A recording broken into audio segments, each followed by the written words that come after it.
नमस्कार, मैं आपके बीच उपस्थित हूँ मार्गदर्शन क्विज श्रृंखला के साथ। मार्गदर्शन क्विज श्रृंखला में राज व्यवस्था विषय को लेकर आज हम हैं और राज व्यवस्था में आज है लोक सेवा आयोग, निर्वाचन आयोग और राजभाषा पर चयनित चुनिंदा 30 प्रश्न। और इन 30 प्रश्नों का उत्तर देने के लिए जो हमारे बीच प्रतिभागी के रूप में आई है, आप है पूजा। पूजा, बहुत बहुत स्वागत है आपका। चलिए पूजा, हम बगैर देर किए सीधे प्रश्न पर आते हैं।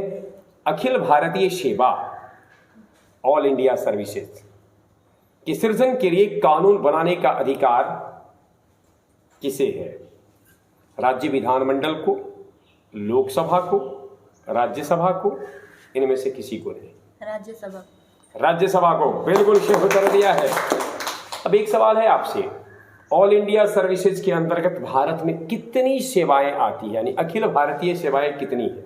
कितने प्रकार की अखिल भारतीय सेवाएं भारत में है?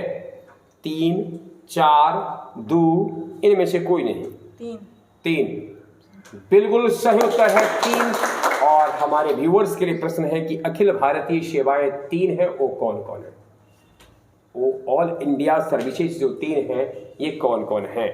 अगला सवाल आपसे है, अनुच्छेद 315 के तहत निम्न में से कौन सा प्रावधान आता है? UPSC, union public service commission, SPSC, state public service commission, JPSC, joint public service commission, D all यानी तीनों के तीनों आते हैं। अनुच्छेद 315 के तहत तीनों एससी आते हैं, तीनों सर्विस कमीशन आते हैं, यूपी, एसपी, जेपी। बिल्कुल सही उत्तर दिया है।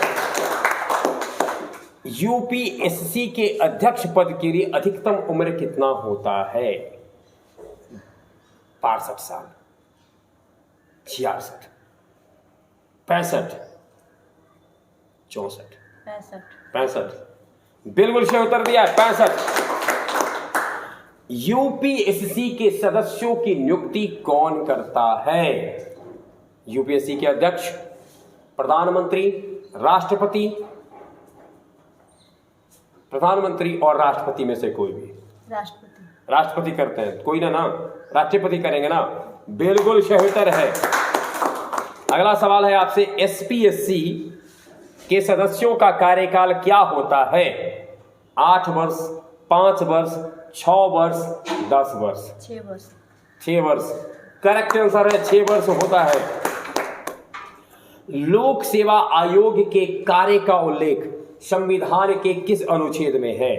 ध्यान से सुन ले, लोक सेवा आयोग के कार्य का उल्लेख संविधान के किस अनुच्छेद में है? 325, 315, 316, 320? 324 तो मैंने बोला नहीं, ठीक से सुन ले। 325, 315, 316, 320? 315 में नहीं है। लोक सेवा आयोग के कार्य का उल्लेख, गठन का नहीं, कार्य का। 325, 315, 316, 320? 320 इज द राइट आंसर। अगला सवाल है, निर्वाचन आयोग के गठन का प्रावधान संविधान के किस अनुच्छेद में? इलेक्शन कमीशन का गठन संविधान के किस अनुच्छेद के अंतर्गत किया गया है? अनुच्छेद 324, अनुच्छेद 329, सी 324, 329 दोनों, डी 326? 324 election commission. जी बिल्कुल सही उत्तर है। 324 के तहत निर्वाचन आयोग का गठन किया गया। आपको बताना है ये काम करना कब से शुरू किया, गठन कब किया गया, यही बताना है आपको। पहले 26 जनवरी 1952 को, 26 जनवरी 1950 को, 16 अक्टूबर 1950 को, इनमें से कोई नहीं? 26 जनवरी 1950 को। 26 जनवरी 1950 बिल्कुल सही उत्तर है।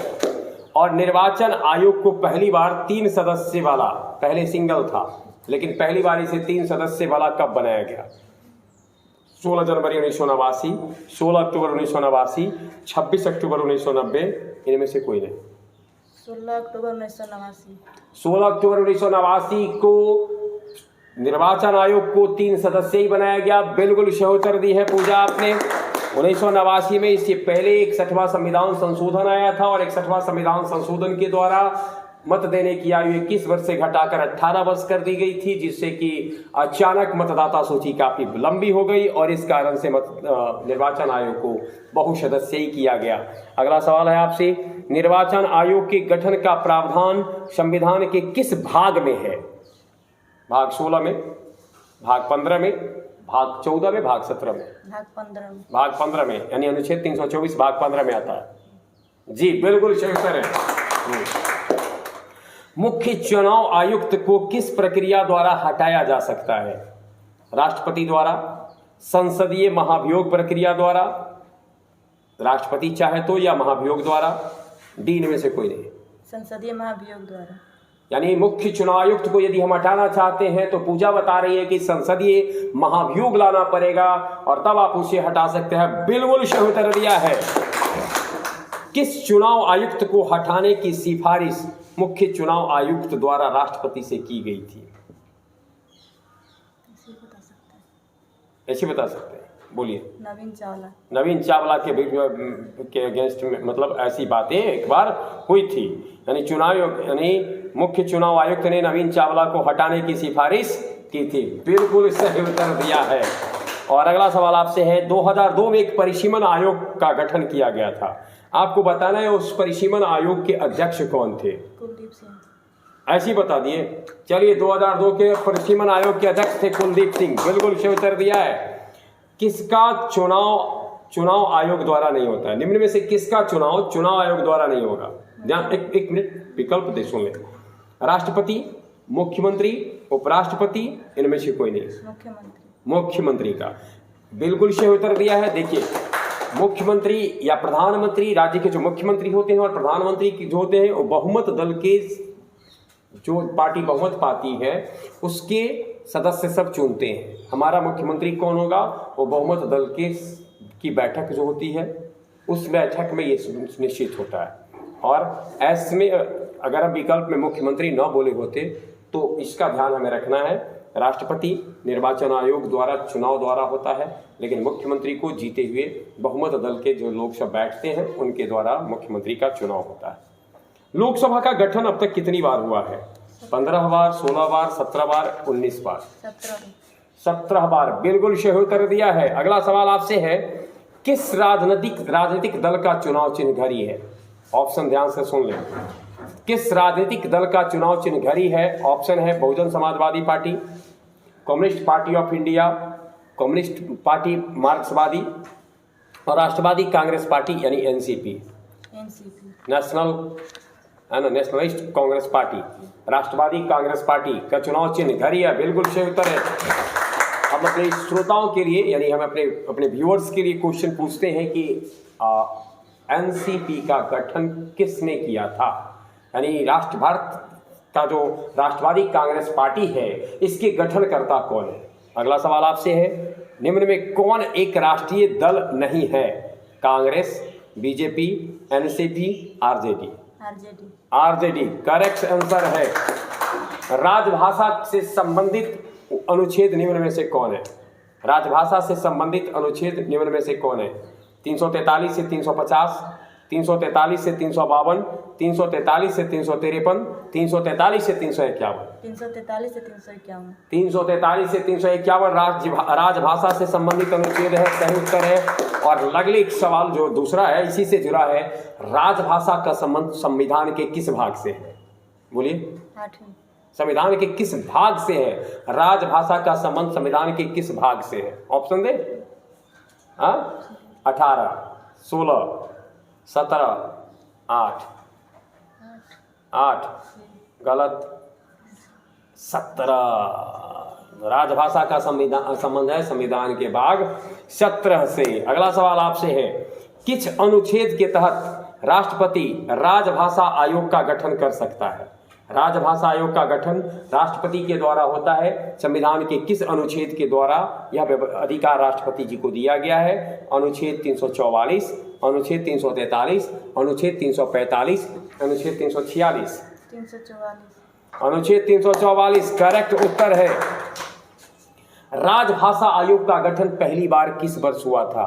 1956 में, 1955 में, 1950 में, 1951 में। 1951 में। राजभाषा आयोग, घबरा के नहीं, ठीक से दीजिएगा। राजभाषा आयोग का गठन किस वर्ष हुआ? 1956, 1955, 1950, 1951। 1955। 1955 इधर राइट आंसर। जिस आयोग की बात आपने की कि 1955 ईस्वी में गठित हुआ, उसके अध्यक्ष कौन थे? बीजी खेर, गोपाल स्वरूप पाठक, केसी नैयर, इनमें से कोई नहीं। बीजी खेर। बीजी खेर 1955 ईस्वी में गठित राजभाषा आयोग के अध्यक्ष थे। बिल्कुल सही उत्तर है। संविधान की किस अनुसूची का संबंध भाषा से है? आप यहीं पर कंफ्यूज हो रहे हैं। संविधान के किस अनुसूची का संबंध भाषा से है? 7वीं, 9वीं, 8वीं, 12वीं? 8वीं करेक्ट आंसर है। गौरतलब हो कि 8वीं अनुसूची का संबंध भाषा से है। वहीं राजभाषा का उल्लेख हमने चर्चा किया और संविधान के भाग 17 का था, भाग की बात की गई थी। अगला सवाल है आपसे, भाषा से संबद्ध अनुसूची में संविधान संशोधन 92 के द्वारा 92वां संविधान संशोधन किया गया 8वीं अनुसूची में, और उसके बाद निम्न में से किस भाषा को उसमें जोड़ा गया? 8वीं अनुसूची में 92वां संविधान संशोधन विधेयक के द्वारा निम्न में से किस भाषा को जोड़ा गया था? संथाली को, मैथिली को, डोंगरी को, सभी को, यानी सबको। संथाली को, मैथिली को, डोंगरी को संविधान के अनुच्छेद 92वां जो संविधान संशोधन विधेयक था 92वां संविधान संशोधन विधेयक द्वारा 8वीं अनुसूची में जोड़ा गया संथाली, मैथिली, डोंगरी। बिल्कुल सही उत्तर दिया है आपने। और इस तरीके से हमारे संविधान में 8वीं अनुसूची में भाषाओं की संख्या हो गई 24। कितनी हो गई? 24। अगला सवाल आपसे है, राजभाषा आयोग के प्रतिवेदन पर विचार करने हेतु संसदीय समिति कितने सदस्य? राजभाषा आयोग पर जो प्रतिवेदन हुआ, रिपोर्ट दर्ज पेश किया गया, उसके ऊपर जो संसदीय समिति बनी वो कितने सदस्य वाली थी? ऑप्शन ए 80, बी में 70, सी में 60, डी में इनमें से कोई? 80 बिल्कुल सही उत्तर दिया है। जैसा कि जिक्र किया गया है पीछे, बीजी खेर की अध्यक्षता में राजभाषा आयोग गठित किया गया था। उसने जब अपना रिपोर्ट प्रस्तुत किया तो एक संसदीय समिति गठित की गई जो उस रिपोर्ट पर विचार करे, और उसमें 80 सदस्य थे। और अगला सवाल है, आखिरी सवाल है आपसे, राजभाषा आयोग के प्रतिवेदन पर विचार करने के लिए जो 80 सदस्यों वाली ये संयुक्त संसदीय समिति गठित की गई थी, उसकी अध्यक्षता किसने की थी? कृष्णचंद्र पंत, जेपी कृपलानी, सी राजगोपालाचारी, गोविंद वल्लभ पंत? गोविंद वल्लभ पंत। गोविंद वल्लभ पंत इधर राइट आंसर। और इस प्रकार से ये 30 प्रश्न थे जो राज व्यवस्था में लोक सेवा आयोग, निर्वाचन आयोग और राजभाषा से संबंधित थे। आप हमारे यहाँ आई क्विज कॉन्टेस्ट में सम्मिलित हुई, इसके लिए मैं बहुत बहुत आपको धन्यवाद देता हूँ। साथ ही आपके उज्जवल भविष्य के लिए शुभकामना देता हूँ। आपका भविष्य उज्जवल हो, आप पढ़ाई के क्षेत्र में और इस माध्यम से विविध क्षेत्रों में सफल होते रहे। बहुत बहुत धन्यवाद।